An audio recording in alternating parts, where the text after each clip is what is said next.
Comment monter un projet de méthanisation ? Quels sont les risques financiers ? De quelle façon les limiter ? Nous partons sur 2 sites de méthanisation en France. Le premier se trouve en Haute-Marne et produit de la chaleur et de l'électricité à partir de biogaz. Le second, situé à l'est de Paris, en Seine-et-Marne, produit un biogaz qui est épuré pour être directement injecté dans le réseau de gaz naturel. Il n'y a pas dans ce second exemple de cogénération pour la production d'électricité. Quels sont les investissements, les charges qui pèsent sur ces installations ? Quelles sont les recettes ? C'est ce que nous allons voir à travers ces 2 exemples. En fait, c'est des budgets qui sont assez démesurés par rapport à ce qu'on a l'habitude de rencontrer nous dans le cadre de l'agriculture. La petite anecdote, c'est que l'investissement total de l'unité de méthanisation correspond à l'investissement de 2 générations sur notre exploitation.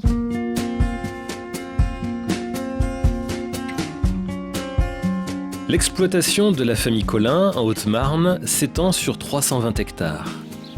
Une production de céréales, de viande, 80 vaches à lait et depuis quelques années une unité de méthanisation.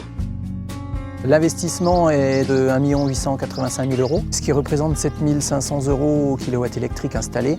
Le financement a été assuré à moitié par un prêt, c'est-à-dire 1 million d'euros de prêt et 800 000 € d'aide.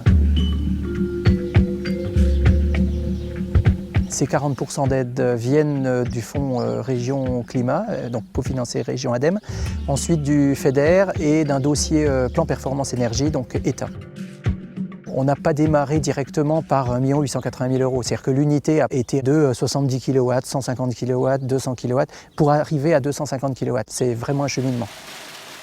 La méthanisation, en fait, le principe, c'est transformer de la matière organique. Ce biogaz-là va être injecté dans un moteur, donc une cogénératrice, puisqu'elle va produire cette cogénératrice du courant pour EDF à raison de 40%, 39%, et le restant en chaleur, comme tout moteur. Et cette chaleur, on la valorise sur site et l'électricité est vendue EDF. Pour alimenter les villages voisins, nous dans notre cas, ça représente environ, sur les bases de calcul de l'ADEME, 500 foyers.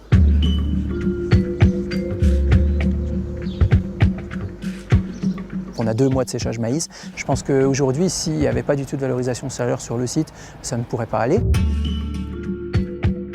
On est sur un temps de retour sur investissement de 7 ans. Il y a un chiffre d'affaires de 327 000 € de vente d'électricité et chaleur. Et en gros, un poste de charge de 157 000 € qui correspond aux charges d'approvisionnement, de maintenance, d'assurance, de consommation électrique, de charges salariales, ce qui débouche sur un EBE environ de 140 000 €. Donc ce qui est acceptable et ce qui correspond au plan de financement. À l'est de Paris, la ferme d'Arcy exploite 280 hectares de cultures céréalières, 100 hectares de prairies. La partie élevage compte 250 vaches allaitantes et leurs veaux. La production de biométhane a démarré il y a quelques mois et devrait atteindre 8 500 à 9 000 MWh par an. On a une unité de méthanisation qui se chiffre à 5 millions d'euros d'investissement. On a donc 30% d'aide et le reste qui est financé par un pool bancaire, 2 banques, dont l'OSEO qui participe au projet innovant, qui nous permettent donc de financer l'ensemble de ce projet.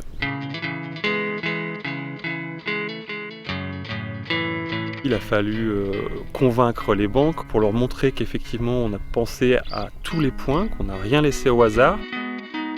Notre unité de méthanisation fonctionne avec 3 types d'intrants, dont certains intrants payants, comme les issues de céréales par exemple. Donc ça, c'est un poste relativement important à intégrer dans les charges de l'unité. On a évidemment comme poste important la consommation électrique. On a une unité d'épuration qui fonctionne avec de l'électricité. Il y a le remboursement du prêt. On a là les principales charges qui sont générées par le fonctionnement de l'unité de méthanisation. Les recettes, elles sont simples, il n'y en a qu'une, c'est uniquement la revente du biométhane qui est produit. On espère générer autour de 900 000 € de recettes annuelles par la vente du biométhane produit.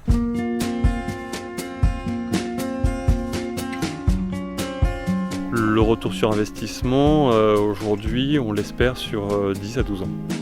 C'est long et c'est compliqué.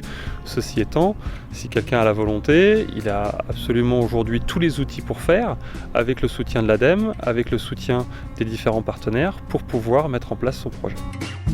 Moralité, avant de produire de l'énergie, il faut d'abord en dépenser un peu soi-même.